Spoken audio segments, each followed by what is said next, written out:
Magandang gabi, pambungad sa ating newscast. Tahasang tinawag ni Pangulong Ferdinand Marcos Jr. na sinungaling si dating Pangulong Rodrigo Duterte kaugnay sa akusasyong may mga blank amounts sa nilagdaang 2025 national budget. Ayon naman sa Budget Department, magkaiba ang General Appropriations Act o GAA na siyang pinirmahan ng Pangulo sa Bicameral Conference Committee report. Pero hindi sinagot ng ahensya kung totoong mayroon nga bang mga blanko sa Bicam report bago ito naratipikahan ng Kongreso. He's lying. He's a president. He knows that you cannot pass a GAA without with a blank. He's lying. Diretsahang sinabi ni Pangulong Ferdinand Marcos Jr. na nagsisinungaling ang dating Pangulong Rodrigo Roa Duterte. Sa isang podcast interview nitong weekend, sinabi ni ex-President Duterte na pinirmahan umano ang 2025 national budget kahit pa ilang line items ang nakablanko sa bicameral report. I think the budget is in totality invalid.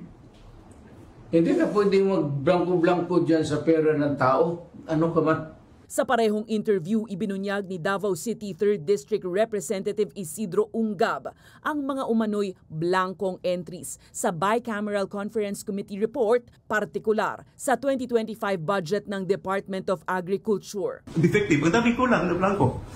That can be shown in the Bicam report at pirmado. Kine-question ngayon ni Ungab kung paanong napirmahan ang Bicam report at kalaunan ay naratipikahan noong December 11, 2024. Sa pahayag naman ng Malacanang ngayong Lunes, sinabi ni Executive Secretary Lucas Bersamin na imposible anyang may maiwang nakablanko sa funding items.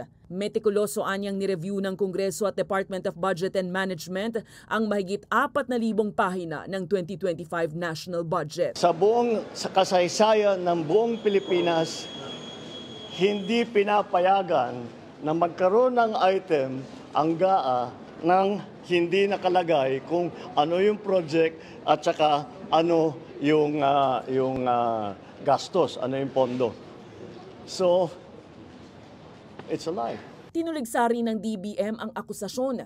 Nilinaw ng DBM na magkaiba ang GAB o General Appropriations Bill na siyang panukalang batas para sa budget na ipinresenta sa Pangulo.